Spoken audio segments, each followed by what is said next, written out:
It's tool time. Let's talk about a few tools first here, shall we? Now, I'm going to use a few items here. One of the things is going to be a nice sharp chisel, and I had to go to the store. And because of that, I decided to get some snips too, because I use these snips for everything.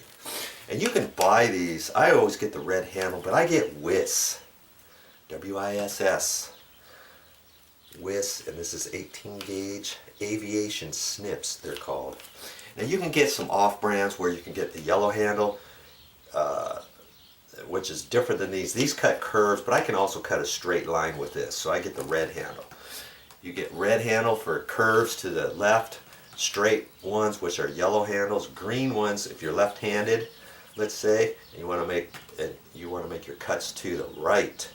You use a green handled snips. So if I was left-handed, I'd use the green ones for everything. But because I'm right-handed, I'm going to use the red ones.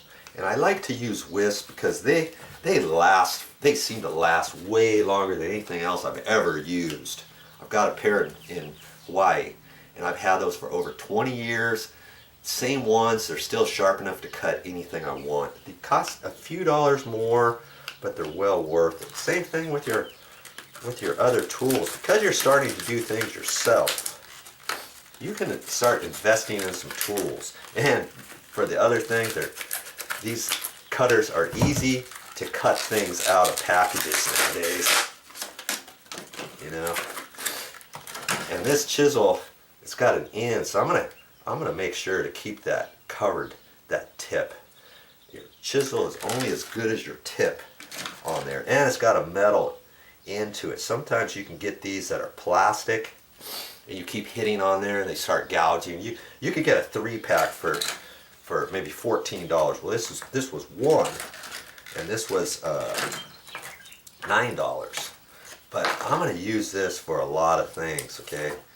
So that's why I'm using that, and also we're going to use a bit. This is a paddle bit. I'm using 7/8 because I'm going to drill a hole, and I don't necessarily have to drill a hole, but you see where the strike plate, this one is. I'm going to be doing this one here, and the deadbolt is let's see how I'm going to measure.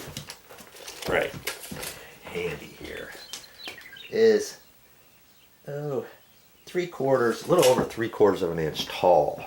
So if I take a 7/8 paddle bit, where'd it go?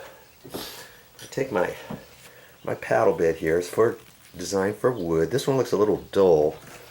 And I'm going to take it right in the middle of that and drill a hole in there. But I mean, I could do that now, or I can do it after I start notching this out with my chisel. I think I'm going to start doing that with the chisel first. But sometimes when you get a door jamb, if there's a round hole there first, then you have to chisel up from there, down from there. I mean, either way, you do whatever makes you feel good. Okay.